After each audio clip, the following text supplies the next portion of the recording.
Hello guys, welcome to my new shorts. Guys, ಇವಾಗ ನಮ್ಮ ಊರಿಗೆ ಹೋಗ್ತಿದ್ದೀರಿ. ಏನೇನು ಸಿಗುತ್ತೆ ಅಂತ ತೋರಿಸಿ ಬನ್ನಿ. ಗೈಸ್, ಇವಾಗ ಟೋಲ್ ತಗೋತಾ ಇದ್ದೀವಿ. ಆ್ಯಂಡ್ ಗೈಸ್ ನೋಡ್ಬೋದು ಮೆಟ್ರೋ. ಗೈಸ್, ಇಲ್ಲಿ ನೋಡ್ಬೋದು ಪಂಚಮುಖಿ ಗಣೇಶ. ಗೈಸ್, ಇಲ್ಲಿ ನೋಡ್ಬೋದು metro station.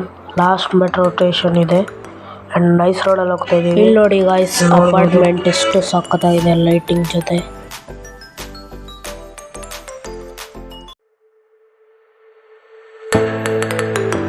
Guys, nice road ಹತ್ರ ಟೋಲ್ ಹತ್ರ ಬಂದಿದ್ದೀವಿ. ಇವಾಗ ಟೋಲ್ ತಗೊಂಡು ಹೋಗೋಣ.